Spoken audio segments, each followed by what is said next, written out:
Bueno, en la iglesia hablamos mucho sobre el reino de Dios. Hablamos mucho sobre el gobierno de Dios. Creo que han escuchado sermones sobre eso. Probablemente se menciona en la mayoría de nuestros sermones. Solo para que los recuerden y lo repasen un poco. ¿Qué queremos decir con el gobierno de Dios? ¿Y qué queremos decir con el reino de Dios? Lo que quiero hacer hoy es ponerlos en contexto con el tema y darles tres escrituras que resumen de lo que estamos hablando. Eso les da una idea de lo que queremos decir cuando hablamos del reino de Dios o cuando decimos el gobierno de Dios. El primero se encuentra en Daniel 2, versículo 44. Lo vimos la semana pasada, creo que fue, pero veámoslo de nuevo. Y en los días de estos reyes, el Dios del cielo establecerá un reino.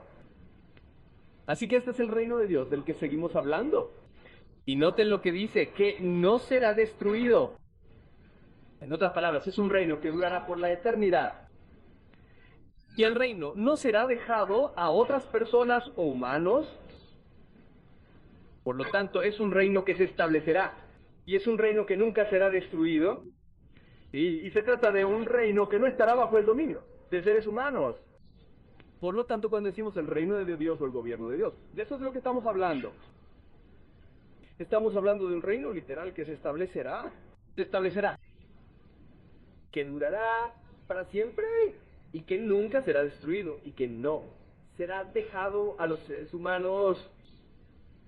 Bueno, ¿a quién se le dejará ese reino? Creo que todos lo sabemos. Y de nuevo, solo les daré una escritura sobre esto. Y creo que la mayoría de ustedes se dan cuenta de que hay una cantidad increíble de escrituras que profundizan en este tema.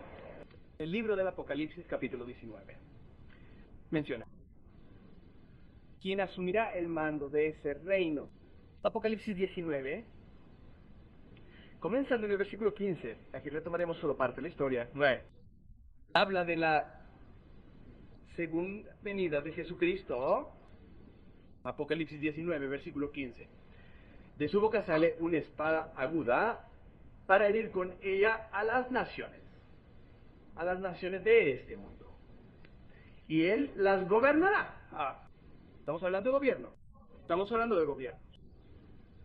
Y estamos hablando de Jesucristo regresando y derrocando a los gobiernos de este mundo y asumiendo el gobierno del mundo. Por eso cuando hablamos del reino de Dios o del gobierno de Dios, estamos hablando del gobierno de Dios bajo Jesucristo, gobernando este mundo. Luego continúa en el versículo 16 y dice: y en su vestidura y en su muslo está escrito este nombre: Rey de Reyes y Señor de Señores. En otras palabras, asume el gobierno del mundo. Luego, en Apocalipsis 20, versículo 6, hay muchos versículos sobre esto, pero de nuevo, vamos a tomar solo uno, porque estamos resumiendo el tema aquí. Muy bien. Dice: bienaventurado y santo el que tiene parte en la primera resurrección. Hay una primera resurrección cuando Jesucristo regrese, y sabemos por otras escrituras que todos los santos resucitan en esa resurrección. Y dice que la segunda muerte no tiene poder sobre ellos. En otras palabras, no son seres humanos. Ya no están sujetos a la muerte. Y fíjense que continúa y dice: sino que serán sacerdotes de Dios y de Cristo, y reinarán con él 1000 años. Así que, en 3 sesiones rápidas, ¿sí? Aquí les he mostrado en Daniel 2 que habrá un gobierno, un reino establecido que no quedará en manos de los seres humanos. Luego en Apocalipsis 19 se nos dice quién estará a cargo, quién será el jefe de ese gobierno, que Jesucristo, cuando regrese, establecerá ese gobierno y será su cabeza. Y luego en Apocalipsis 26 se nos muestra claramente que los surjan en esa primera resurrección formarán parte de ese gobierno. Así que cuando hablamos del gobierno de Dios o del reino de Dios, eso es exactamente de lo que estamos hablando. Como he dicho, hay varios versículos que lo demuestran, como todos sabéis, pero son solo 3 secciones cortas que muestran el punto y nos permiten entender a qué nos referimos cuando hablamos del gobierno de Dios o del reino de Dios. De eso es de lo que estamos hablando. Bueno, hoy con eso en mente, quiero hablaros de cómo se siente Dios personalmente acerca del gobierno en la tierra hoy en día. ¿Cómo se siente acerca del gobierno en la tierra hoy en día? No del reino de Dios. No del reino de Dios, sino del gobierno en la tierra hoy en día. Ya sea que se trate de un gobierno fuera de la iglesia o dentro de su iglesia. Porque hay un gobierno fuera de la iglesia y hay un gobierno dentro de la iglesia. Y Dios tiene sentimientos personales muy profundos al respecto. Y expresa esos sentimientos en términos inequívocos. Y hermanos, puesto que esperamos formar parte del gobierno de Dios que se ha establecido aquí en la tierra, necesitamos averiguar cuál es la actitud de Dios, cómo la expresa, cómo se siente al respecto para saber cómo deberíamos sentirnos nosotros al respecto. Y es un problema en el mundo actual, especialmente fuera de la iglesia. Encuentras todo tipo de problemas en los gobiernos, no importa a qué país quieras ir. Filipinas tiene guerrillas comunistas que intentan derrocar al gobierno. Sri Lanka tiene gorilas tamales que intentan derrocar al gobierno. Independientemente del país, si desea leer el periódico de hoy, encontrará una noticia un poco sorprendente en Chad. Ahora bien, sé que todos saben dónde está Chad. Pero en fin, en Chad, la nación de Chad, ha habido una rebelión contra el gobierno. Y hace uno o dos años, los libios estaban proporcionando armas y equipo a los rebeldes de Chad que intentaban derrocar al gobierno. Bueno, los franceses fueron a Chad, solían ser dueños del lugar. Fueron a Chad y expulsaron a los gorilas de modo que dejaron de ser una amenaza para el gobierno, pero seguían allí. Una nota interesante en el periódico de esta mañana decía que los libios estaban luchando contra las guerrillas, con las que eran socios hace un par de años. Se transforman, ¿sabes? De repente, de inmediato. Que prácticamente todos los países del mundo se han rebelado contra el gobierno en el poder. Y sinceramente, desde mi propia perspectiva, no creo que el gobierno de Estados Unidos deba involucrarse en intentar derrocar gobiernos de otras naciones. En lo que a mí respecta es un principio erróneo. Y creo que descubrirán que Dios siente que es un principio erróneo antes de que termine el sermón de hoy. Pero ¿cómo ve Dios a todos estos gobiernos y todas las rebeliones contra los gobiernos y todo ese tipo de cosas? ¿Qué piensa Dios al respecto? Vayamos a Judas. Bueno, el capítulo. No les voy a decir qué capítulo. Vayamos a Judas. Empezaremos en el tercer versículo del libro de Judas. Está justo al lado del libro de Apocalipsis. Judas, el tercer versículo.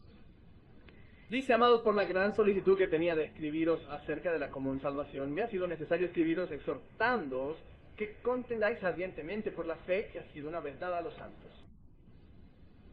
En otras palabras, Judas establece, dice: miren, es necesario que les escriba y les advierta que contiendan ardientemente por la fe que ahora les ha sido entregada. Dice, porque hay algunos hombres que sin saberlo fueron destinados desde antes para esta condenación, hombres impíos que convierten en libertinaje la gracia de nuestro Dios y niegan a Dios, el único soberano, y a nuestro Señor Jesucristo. La iglesia primitiva del Nuevo Testamento tenía problemas.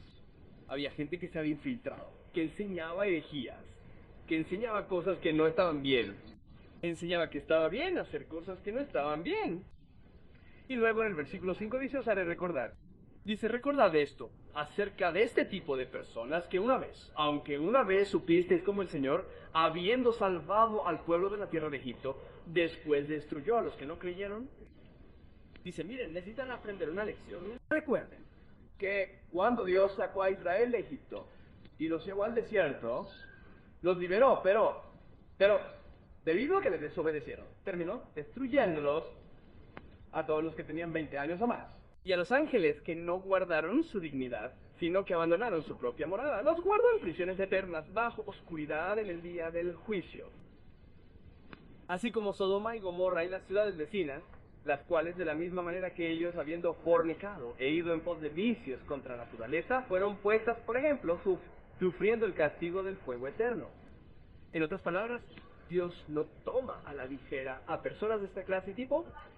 Y tenemos múltiples ejemplos en la Biblia donde Dios castigó a personas por ser como eran.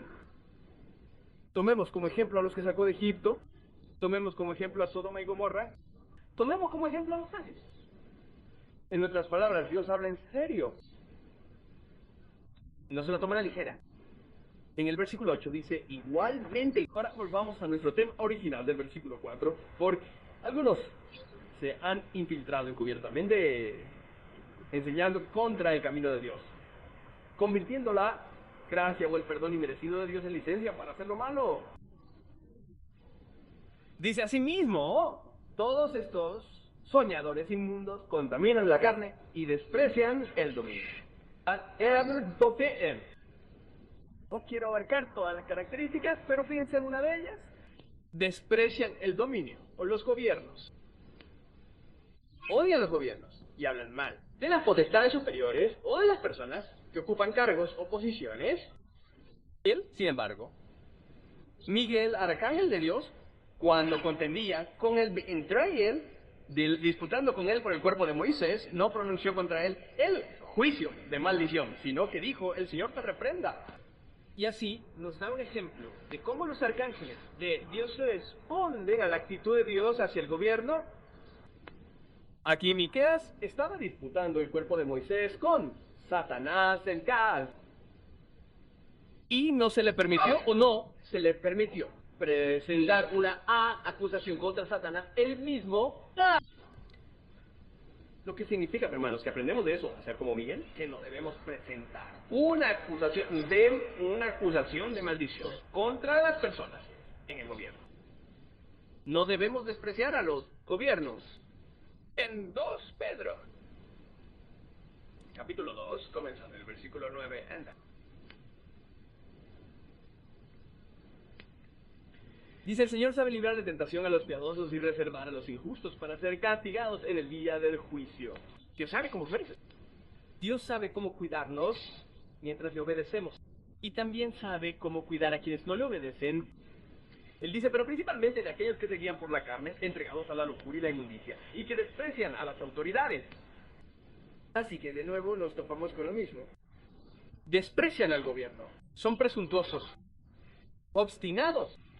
No temen hablar mal de las potestades superiores. Mientras que los ángeles, que son mayores en poder y en fuerza, no pronuncian juicios de maldición contra ellas delante del Señor. Luego, en el versículo 12, nos da su actitud. Pero estos, como animales salvajes por naturaleza, los que desprecian el gobierno, que fue creado para ser apresado y destruido, blasfeman de lo que no entienden y perecerán por completo en su propia corrupción. Bueno, si es tan peligroso despreciar al gobierno, despreciar el dominio, y estas personas realmente no entienden de qué se trata el gobierno, bueno, hermanos, es primordial que ustedes y yo entendamos el gobierno.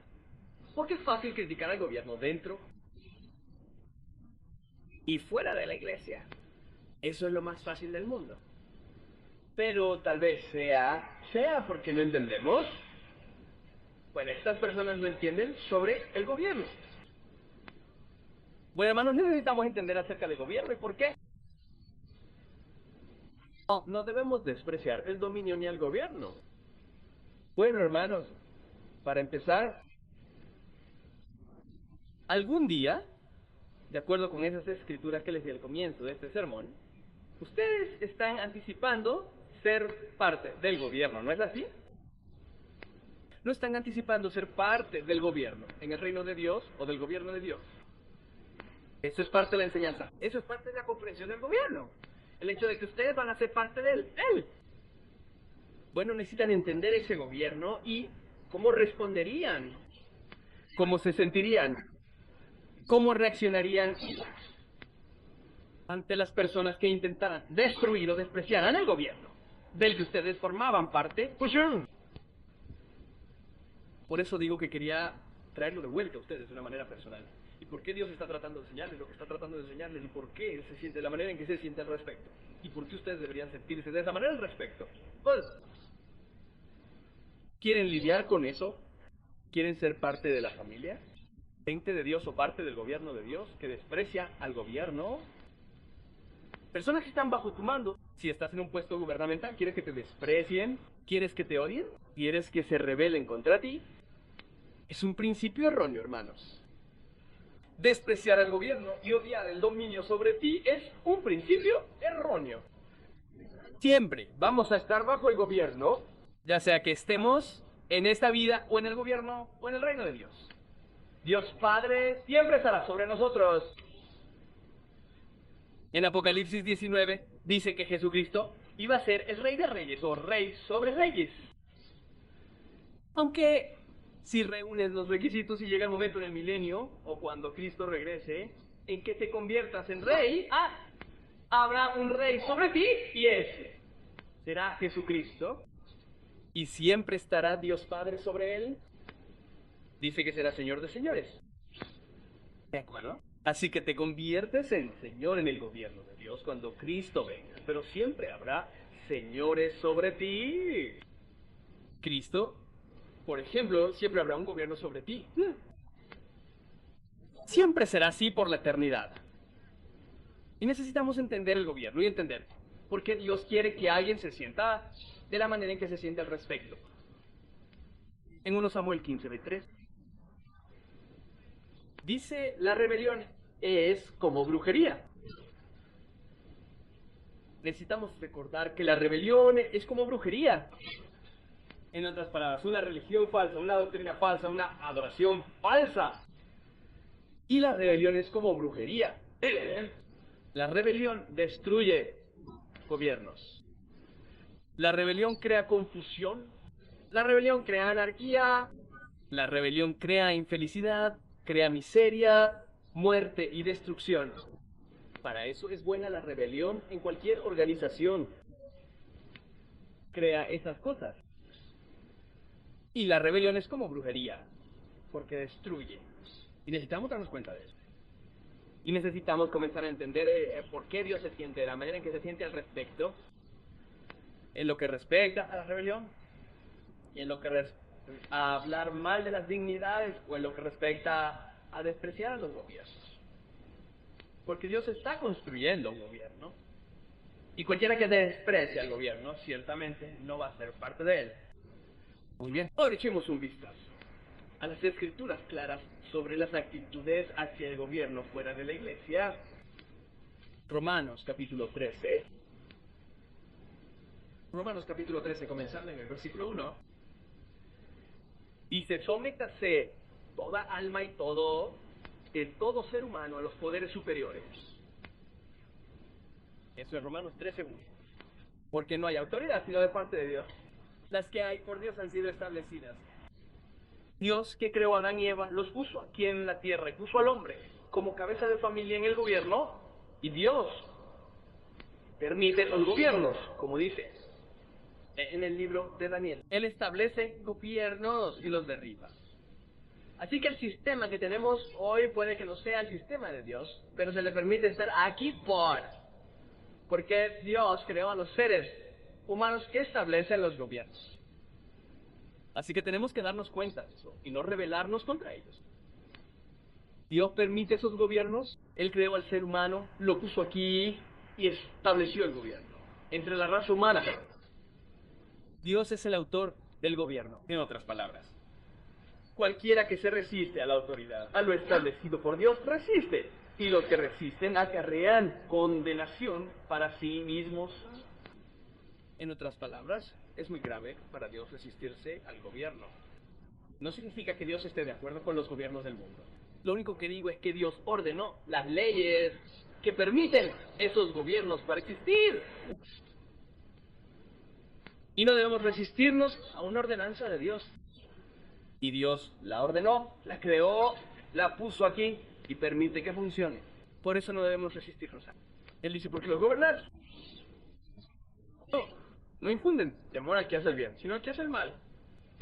Los gobiernos del mundo, incluso los del mundo, básicamente no infunden temor al que hace el bien.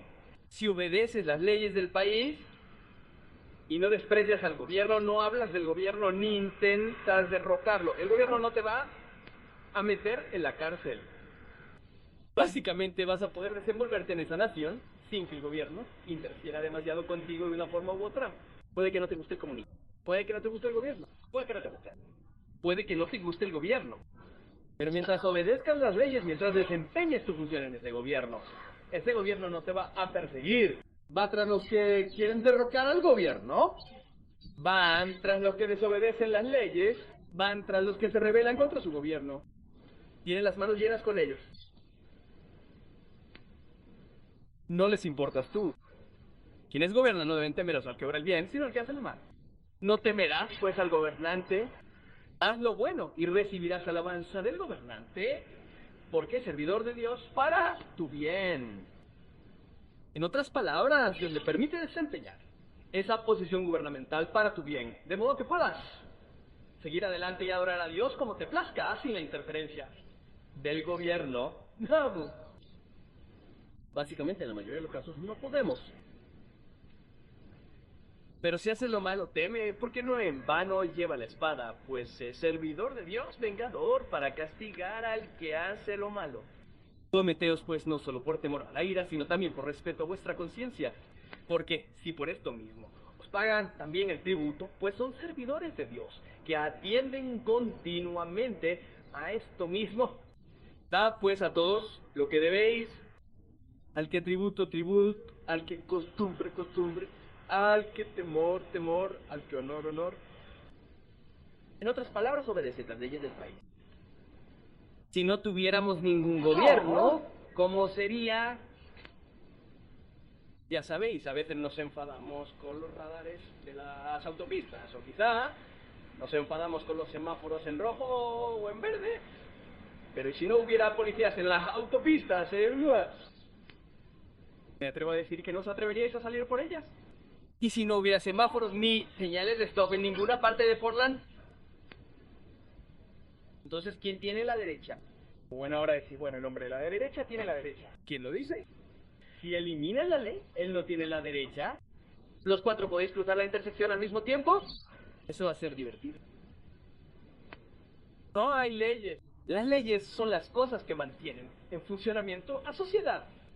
Sin gobierno, sin leyes, no puede funcionar. La raza humana no podría funcionar. No podrías adorar a Dios. No podrías hacer nada. Tu vida estaría en peligro continuamente. Porque sabes que dicen que es un delito cometer asesinato. Hay una ley que dice que es un delito hacer eso. Pero ¿qué pasa si no hay ninguna? ¿Qué pasa si no hay ninguna ley contra vos? ¿Qué pasa si no hay ninguna ley contra nada? Cuando eliminas la ley, ¿qué eliminas? Eliminas la sociedad. Ninguna sociedad puede funcionar de esa manera. Y por eso Dios permite y ordena que el hombre tenga leyes o gobierno para que su propósito se cumpla. Y tenemos que darnos cuenta de eso y estar agradecidos, especialmente aquí en los Estados Unidos, cuando podemos adorar a Dios en paz. Y puede que haya leyes que no te gusten, pero ese no es el punto. El punto es que tenemos gobierno y leyes para poder funcionar, para poder obtener el conocimiento y la comprensión que necesitamos para funcionar en el gobierno de Dios. Y lo primero que aprendes sobre el gobierno de Dios y sobre el gobierno es que no te rebeles contra él, no rompas las leyes. Porque las leyes te romperán a ti y ejercerán la autoridad dentro de esa ley sobre aquellos que la rompen, no básicamente sobre aquellos que obedecen y cumplen la ley. Ahora bien, hay excepciones y llegaremos a eso en solo unos minutos. Tito 3, comenzando en el versículo 1. Dice, recuérdales que sean los principados y potestades que obedezcan a los magistrados, que estén dispuestos a toda buena obra, que no difamen a nadie, que no sean pendencieros, sino amables, mostrando toda mansedumbre para con todos los hombres. Debemos obedecer a los gobernantes y sujetarnos a los gobernantes. Porque nosotros también éramos en otro tiempo insensatos, rebeldes, extraviados, esclavos de concupiscencias y deleites diferentes, viviendo en malicia y envidia, aborrecibles y aborreciéndonos unos a otros, sin gobierno. Esa es la clase de sociedad que tenemos. En 1 Pedro 2. Pedro también habla de ello. 1 Pedro 2.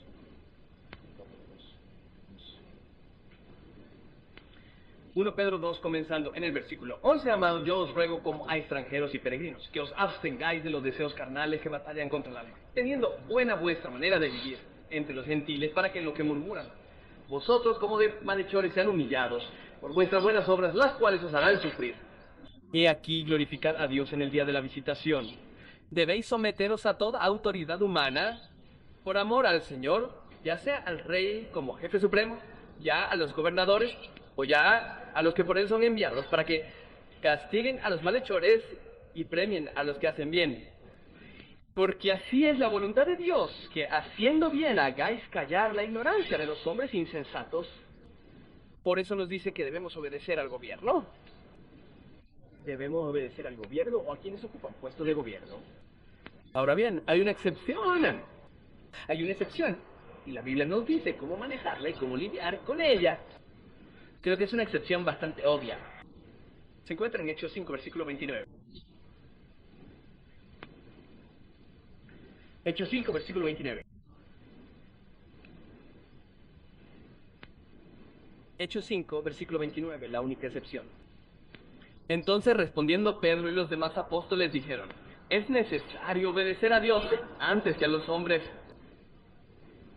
Cuando te enfrentas a un dilema, a una situación en la que tu gobierno o las leyes del país requieren que rompas la ley de Dios, obedeces primero a Dios. Es del gobierno y del hombre, excepto cuando te hacen desobedecer a Dios. Y la ley de Dios es una ley superior y proviene de una autoridad superior. Y por lo tanto, debes someterte primero a la ley de Dios. Luego, en Primera de Pedro, te dice cómo lidiar con eso cuando te encuentras en esa posición. 1 Pedro 3, comenzando en el versículo 11. Porque a veces nos encontramos en la posición en la que las leyes del hombre entran en conflicto con las leyes de Dios, y a veces nos vemos en la posición en la que tenemos que tomar la decisión de si vamos a obedecer a Dios o si vamos a obedecer al hombre. Y a veces, cuando obedecemos a Dios en lugar de al hombre, terminamos en desacuerdo con las leyes del hombre. Así que aquí, en 1 Corintios, o 1 Pedro 2, 3, comenzando en el versículo 11, dice que aborrezca el mal y haga el bien, que busque la paz y la siga. Porque los ojos del Señor están sobre los justos y sus oídos atentos a sus oraciones, pero el rostro del Señor está contra los que hacen el mal. ¿Y quién es aquel que os podrá hacer daño? No. Ahora bien, en ocasiones somos perjudicados por las leyes del hombre. Si sois seguidores de lo que es bueno, pero si sufrís por causa de la justicia, en otras palabras, cuando os veis obligados a desobedecer una ley del país como resultado de obedecer a Dios, en ocasiones traerán todo el peso de la ley del hombre contra vosotros, y en ocasiones sufriréis por hacer lo correcto. Cristo no cometió ningún pecado. Cristo nunca quebrantó una ley, y sin embargo dio su vida y no se quejó. Y por eso a veces sufrimos por causa de la justicia. Él dice: bienaventurados sois. En otras palabras, date cuenta que tienes un propósito para ello. Y no temas tu terror, ni te turbe, sino santifica a Dios el Señor en tu corazón, y estad siempre preparados para presentar defensa con mansedumbre y reverencia ante todo el que te demande razón de la esperanza que hay en ti. El punto es que necesitamos tener una respuesta si vamos a quebrantar una ley humana. La única justificación para ello es que estamos obedeciendo una ley superior, la ley de Dios. Y cuando se nos llame a juicio o se nos pida responder por quebrantar esa ley, necesitamos tener una respuesta. Dios espera que tengamos una respuesta. Si tienes buena conciencia, no tienes que preocuparte por ella. Puede que tengas que pagar una multa, pero no tienes que preocuparte por tu conciencia, para que en lo que hablen mal de ti, como de malhechores, sean avergonzados los que calumnian tu buena conducta en Cristo. Porque es mejor, si así lo quiere Dios, que padezcáis por hacer el bien que por hacer el mal. En otras palabras, es mejor sufrir un castigo por obedecer la ley de Dios en lugar de sufrir un castigo por quebrantar la ley del hombre y la ley de Dios. Siempre que suframos un castigo, debe ser por hacer el bien y no por hacer el mal. Dice: porque también Cristo padeció una sola vez por los pecados, el justo por los injustos, para llevarnos a Dios, para que por aquella experiencia lleguemos a Dios siendo la verdad, muerto en la carne, pero vivificado en espíritu. Así que el principio es, hermanos, que debemos obedecer las leyes del Cordero. La excepción es cuando nos exigen quebrantar la ley de Dios. Si se nos exige que quebrantemos la ley de Dios, obedecemos la ley de Dios. Si se nos pide que rindamos cuentas por quebrantar una ley del hombre, que nos exige quebrantar la ley de Dios, debemos explicar, si ser capaces de explicar por qué quebrantamos esa ley. Si aceptan la explicación y no hay penalización, bien. Si no aceptan la explicación y exigen una penalización cualquiera que sea, entonces sabréis que estáis siendo penalizados por lo correcto, por hacer lo correcto, y ellos están equivocados. Cristo fue penalizado por eso. Dio su vida por ello. Y aprendemos una lección de ello. Aprendemos a hacer lo correcto. Y hermanos, siempre se supone que debemos hacer lo correcto, incluso si nos causa dificultades o nos penaliza en lo que respecta a la ley del hombre. Y a veces lo hace. Y debemos aceptarlo, y seguir adelante y pagar la penalización, sabiendo en nuestros corazones y nuestras mentes que hicimos lo correcto. Y nuestra conciencia sigue tranquila. Y aprendimos las lecciones que Cristo nos dio como ejemplo, porque fue castigado por pecados que nunca cometió y leyes que nunca quebrantó. Y aún así, fue a esa muerte, dándose cuenta y entendiéndolo. Y dijo, perdónanos, porque no saben lo que hacen. El gobierno del hombre simplemente no lo entienden. No entienden el gobierno de Dios. Y no entienden el principio del gobierno. Muy bien, dentro de la iglesia de Dios. Hebreos 13, versículo 7 y versículo 17. Hebreos 13, comenzando en el versículo 7 y versículo 17. Ahora estamos hablando del interior de la iglesia de Dios. De nuevo, estamos tratando con el gobierno. Hebreos 13, comenzando en el versículo 7. Dice, acuérdense de ellos. 13, 7, acuérdense de aquellos que gobiernan sobre ustedes, que les hablaron la palabra de Dios. Consideren el resultado de su conducta e imiten su fe. Bien, noten que dice, acuérdense de aquellos que gobiernan sobre ustedes, que les hablaron la palabra de Dios, el ministerio. Dice, adelante, cuya fe sirve, considerando el resultado de su conducta, no su conducta. En otras palabras, si su ministro llega, y hay ministros falsos que ocasionalmente llegan y de alguna manera se meten en problemas, el ministerio y su conducta están mal, hacen mal. Su conducta está mal. Se supone que debes seguir a las personas, pero considera el fin de su conducta. Sigue lo que enseñan siempre y cuando sea la palabra de Dios. Pero no siga su conducta si está mal. Es algo así como los fariseos, cuando Cristo estaba tratando con ellos. Dijo que se sientan en la cátedra de Moisés. Haz lo que ellos dicen, pero no hagas lo que ellos hacen. Y Dios se encargará de eso. Si un ministro se pasa de la raya, siempre tiene una forma de hacerlo. Obedecer a Dios y su ley, ese principio, de verdad, es todavía válido. No quebrantes la ley de Dios. Y verás que la mayoría de los ministros, de hecho todos los que conozco, no te exigirán que quebrantes la ley de Dios. No te exigirán que lo hagas. Seguimos obedeciendo la ley de Dios. Pero el ministerio tiene el gobierno sobre ti. Son responsables de ti. Porque dice en el versículo 17, obedeced a vuestros pastores y sujetaos a ellos, porque ellos velan por vuestras almas para dar cuenta de vuestras almas. Que lo hagan con alegría y no quejándose, porque eso no les es provechoso. Bueno, hermanos, tenemos que rendir cuentas a Dios por ustedes. Somos responsables. Y si no hacemos nuestro trabajo, tenemos que rendir cuentas a Dios. Tenemos que rendir cuentas a Dios. Y Dios se encargará de las situaciones. Y Dios espera que obedezcan al ministerio, obedezcan al gobierno en la iglesia. 1 Tesalonicenses 5.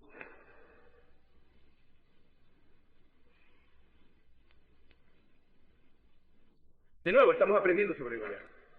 1 Tesalonicenses 5, comenzando en el versículo 11. Dice, por lo cual, animaos unos a otros y edificaos unos a otros. ¿Y cómo lo hacéis? 1 Corintios, 1 Tesalonicenses 5, 1 versículo 12. Y os rogamos, hermanos, que reconozcáis a los que trabajan entre vosotros y os presiden en el Señor y os amonestan o corrigen, y que los tengáis en mucha estima y los améis en la obra, y que tengáis paz entre vosotros. Bueno, eso crea paz en la iglesia, cuando tienes gobierno en la iglesia. Cuando alguien le da un sentido de dirección. Y para eso está el gobierno. El gobierno en el mundo o el gobierno en la iglesia. Es para dar un sentido de dirección a esa nación. O un sentido de dirección a la iglesia. ¿Qué pasaría si no tuviéramos una sede? ¿Qué pasaría si no tuviéramos sentido de dirección? ¿A dónde iríamos? Bueno, todos nos dividiríamos en grupos más pequeños y tendríamos nuestro propio grupito aquí, allá y en todas partes, pues, como el resto de las iglesias del mundo. ¿Y qué pasaría en esas iglesias cuando un ministro estuviera en el cargo y a alguien no le gustara? Bueno, lo dividiría y fundar sus propias iglesias. Por eso tenemos unos 500 grupos diferentes que se hacen llamar cristianos. Probablemente haya unos 5,000 ahora mismo, si lo tienes todo. Es el resultado de la rebelión y las divisiones dentro del gobierno, dentro de la iglesia, y se separan y fundan una nueva, y eso dura un tiempo. Y a alguien no le gusta el ministro y no pueden deshacerse de él, así que se rebelan, se separan y fundan una nueva. Y así sucesivamente, y no tienen sentido de dirección. Dios dice que su iglesia debe predicar el evangelio al mundo como testimonio. Hermanos, tenemos 500 evangelios diferentes que se predican. Ahora bien, ¿cómo llegamos a 500 evangelios diferentes? Bueno, porque a alguien no le gustó a alguien y se separó. No tenían sentido de dirección. Vale. Bueno, entonces dice que debemos salir y enseñar al mundo y bautizarlos. Bueno, ¿qué se supone que para enseñarle al mundo? ¿Se supone que debes ser católicos? Se supone que debes enseñarles a hacer de Jehová. Se supone que debes enseñarles a hacer... ¿O qué se supone que debes enseñar? Tienes a los bautistas del sur, tienes a los bautistas del séptimo día, tienes a los bautistas tradicionales, tienes nuevas iglesias, revisadas nuevas iglesias, organizadas la primera iglesia, la segunda iglesia y la última iglesia de ese tipo. Y el otro tipo, ¿qué vas a enseñarle al mundo? Esta Biblia solo dice una cosa. ¡No dice 500 cosas! Se supone que debemos seguir adelante y bautizar a las personas. Pero los bautizas de bebés, de adultos. Los bautizas a los 16, 15, 14 años. Los bautizas con la manguera. Está bien bautizarlos en agua salada, en agua dulce. ¿Los sumerges 3 veces? ¿Los sumerges de una vez? ¿Dices por el Padre, el Hijo y el Espíritu Santo? ¿O no dices eso? ¿Sabes? Puedo darte citas de todos esos ejemplos que acabo de mencionar, incluida la manguera contra incendios. ¿Cómo se bautiza? Tenemos que tener un sentido de dirección. Y para tener un sentido de dirección, tienes que tener un gobierno. Tienes que tener a alguien que tome decisiones. Ahora bien, la gran diferencia entre el gobierno en la iglesia de Dios y el gobierno de Dios en el mundo se encuentra en Mateo capítulo 20, media. Mateo capítulo 20. Estos son familiares de nuevo. Lectura de Mateo. Comenzando en el versículo 20. Aquí te ves un poco involucrado en la historia. Esto habla de Jesucristo y alguien que se le acerca. Entonces se le acercó la madre de los hijos de Zebed con su hijo, adorándolo y deseando algo determinado de él. Así que aquí tenemos a una madre que tenía algunos hijos que le gustaban, que apreciaba, que amaba y muy preocupada por su futuro y por lo que les iba a pasar. Ahora bien, este es un rasgo maternal normal.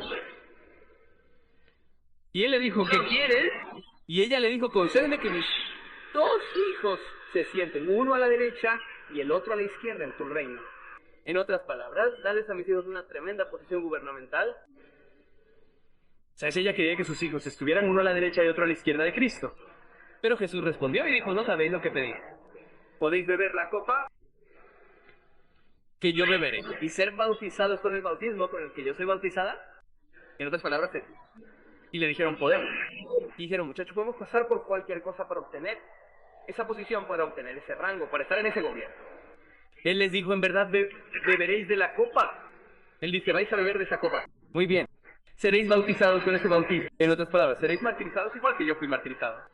Así como yo Seré martirizado con el bautismo, con el que soy bautizado, pero sentaros a mi derecha y a mi izquierda, no me corresponde a mí darlo. Jesucristo dijo, yo no puedo daros esos puestos. Yo no doy puestos en el gobierno de Dios. No es el gobierno de Cristo. Es el gobierno de Dios. Y Dios Padre es quien da los puestos en ese gobierno. Él designa esos puestos. Cristo no designa esos puestos. Incluso cuando seleccionó a los 12 apóstoles, oró toda la noche ante Dios antes de tomar la decisión. Y Dios tomó la decisión. Dios hizo la selección. La lección que ellos necesitaban aprender. Y la lección que nosotros necesitamos aprender. Pero se les dará a aquellos para quienes está preparado por mi Padre. Dios está preparando el oficio, o la responsabilidad, o el puesto gubernamental. Y Dios no solo está preparando el puesto, Dios está preparando al individuo para que se sienta en ese puesto. No, somos parte de él, y debemos aprender a ser parte de ese gobierno. Dios está preparando el puesto, y Dios está seleccionando al individuo para que esté en ese puesto, en el gobierno de Dios. Así es como Dios funciona. Así es como maneja la situación. Cuando los 10 lo oyeron, se indignaron contra los 2 hermanos. Una forma rápida de que alguien podría intentar adelantarse, alguien más en una posición. Ese viejo rasgo humano de celos, avaricia y lujuria por un cargo. Pero Jesús los llamó y dijo, saben, los gobernantes de las naciones ejercen dominio sobre ellas, y los que son grandes ejercen sobre ellas autoridad. En otras palabras, querían autoridad. Querían estar por encima de alguien. Querían gobernar. Querían ser los grandes jefes. Querían ser importantes. Querían, ya sabes, ejercer dominio sobre la gente.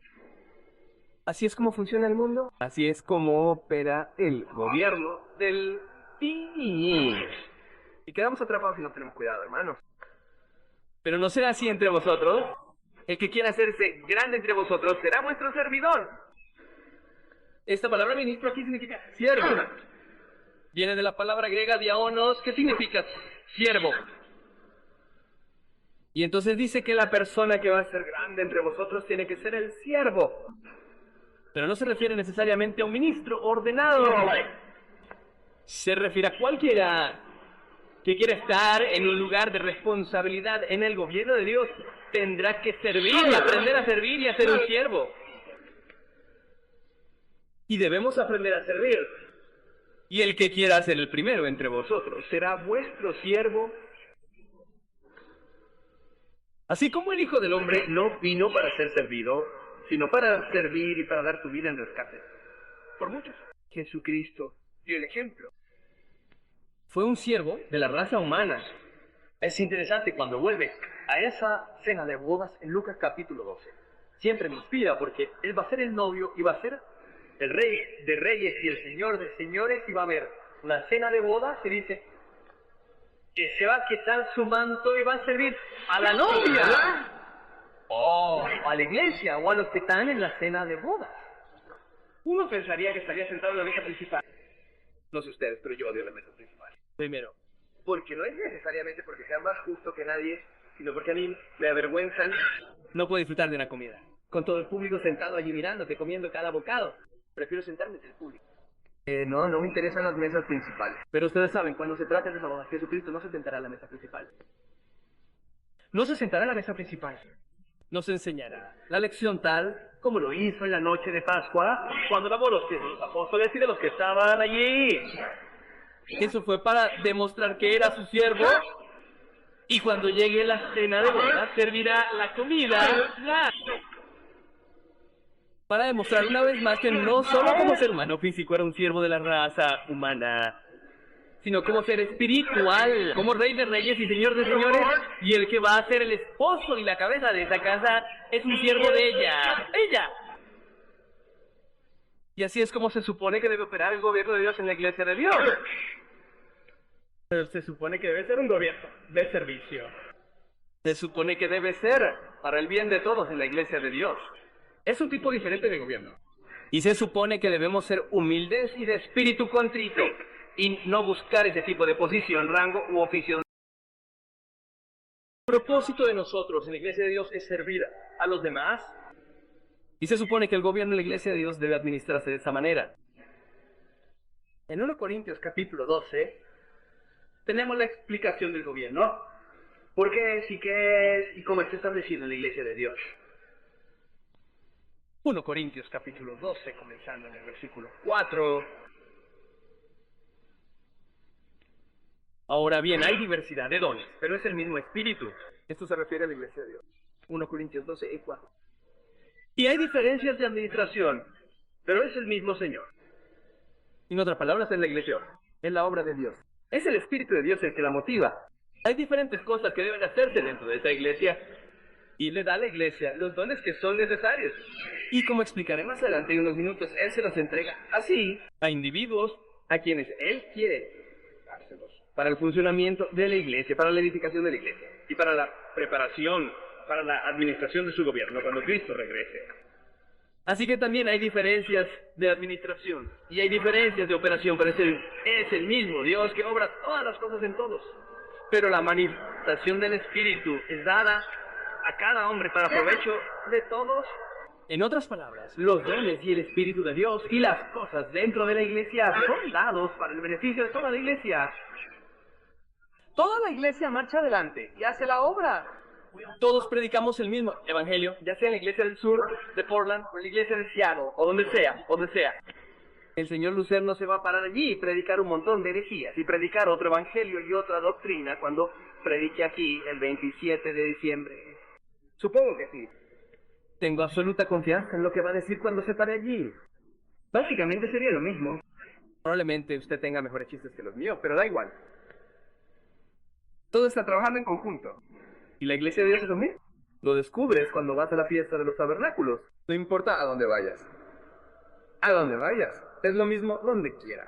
Que vayas en todo el mundo. Y así es como se supone que debe ser. La administración de Pasadena está ahí para ayudar a que la Iglesia funcione, para darle un sentido de dirección y para darle guía y motivación. Por lo tanto, todos vamos en la misma dirección. ¿Y así todos vamos haciendo lo mismo?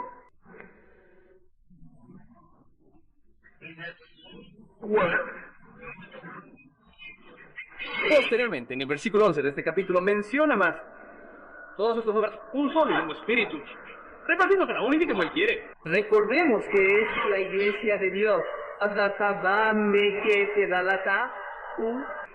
Es el gobierno de Dios, este es el gobierno. Esta es la Iglesia de Dios. Dios es el único que tiene el poder de darlo. Depende de Dios dar ese cargo. Y puede que se lo dé a esos dos jóvenes, pero la decisión no fue de Cristo. Él no podía decir sí o no. No podía decir que lo haría o no. Dijo que estaba en el poder de Dios dar esos puestos, esas responsabilidades. Tenemos que darnos cuenta de que Dios da a cada hombre lo que Él quiere. Ahora bien, ¿por qué lo hace? Bueno, Dios lo hace porque le interesa que la Iglesia haga lo que se supone que debe hacer. Está constantemente pendiente de que la obra se lleve a cabo, de que preparemos el camino para la segunda venida de Jesucristo. Ese es su interés. Y pone a personas en puestos de responsabilidad con ese propósito. Continúa diciendo aquí en el versículo 12. Porque así como el cuerpo es uno y tiene muchos miembros, pero todos los miembros del cuerpo, siendo muchos, son un solo cuerpo, así también Cristo. Porque por un solo espíritu fuimos todos bautizados en un cuerpo, sean judíos o griegos, sean esclavos o libres, y a todos se nos dio a beber de ese mismo espíritu. Y así todos somos parte de la Iglesia. Dios mira hacia abajo y está interesado en cada uno de nosotros, y también está interesado en el funcionamiento de la Iglesia. Y coloca a personas en puestos de responsabilidad para que esa Iglesia funcione, para que cumplamos el propósito del gobierno, como lo será en el gobierno de Dios. Dios colocará personalmente a todos en ese gobierno, y lo hará para garantizar el funcionamiento del gobierno y el cumplimiento de sus objetivos. Y no va a permitir rebeldes, de ningún modo va a permitir que nadie que odie el concepto de dominio, que odie la existencia misma del gobierno, ocupe esos puestos de responsabilidad. Estamos aprendiendo la lección. Estamos aprendiendo cómo funcionar dentro de un cuerpo, dentro de un gobierno, como gobierno, Lo estamos aprendiendo ahora y lo aprenderemos más en el mundo mañana cuando Dios o Jesucristo regrese como Rey de Reyes. Aprenderemos más cómo funcionar dentro del gobierno de Dios.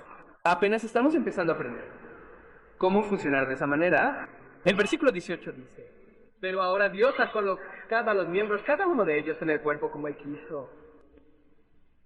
Así que Dios ha colocado a los miembros como Él quiso. Ahora vayamos al versículo 27 de 1 Corintios 12 y notemos algo. Pablo no lo abarca todo aquí. Iré a Efesios, capítulo 4, en unos minutos. Pero comienza a explicar de qué está hablando un poco más claramente, sobre el gobierno y cómo Dios los coloca. Ahora bien, ustedes son el cuerpo de Cristo y los miembros en particular. Verso 27. Y Dios ha establecido a algunos como primeros apóstoles de la iglesia. ¿Cuál es el cargo de mayor responsabilidad? ¿Cuál es el oficio que conlleva la mayor responsabilidad en la iglesia? El oficio de apóstol. Bueno, el señor Arns operó en ese oficio. No es difícil averiguar quién ocupa esos puestos de responsabilidad. En segundo lugar, los profetas. Bueno, los profetas profetizan. Como dijo el señor Armstrong, él sentía que no había profetas. No había profetas en la iglesia, hoy en día. Bueno, no debería haberlo. Bueno, eso de nuevo. ¿Quién dice eso? La responsabilidad de Dios.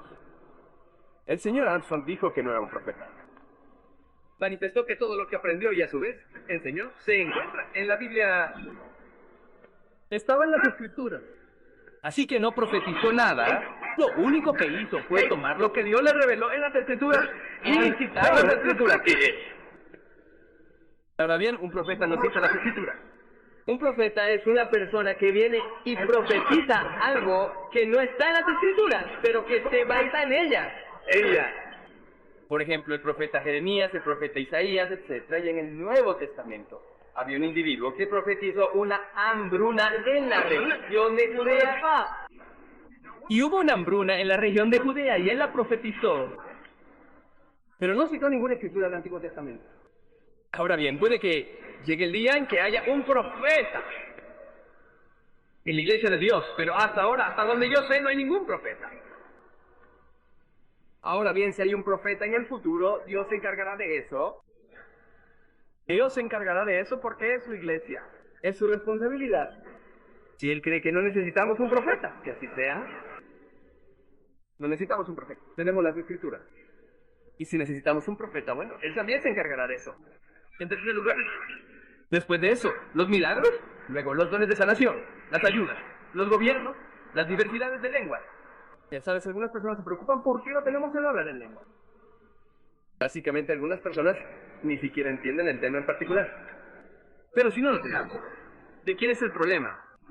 Es de Dios. Es su decisión. Volvamos a la división de hablar en lenguas. Se trata de hablar idiomas. Y en los casos de los ejemplos que tenemos en la Biblia, como en el día de Pentecostés, había gente de todas las naciones del mundo. Si tuviéramos aquí sentada en esta audiencia gente de todas las naciones del mundo, muchas de ellas sin hablar ni entender inglés. Y si me fuera posible dar un sermón tan importante, ¿por qué? Dios concedería el milagro de hablar en lenguas.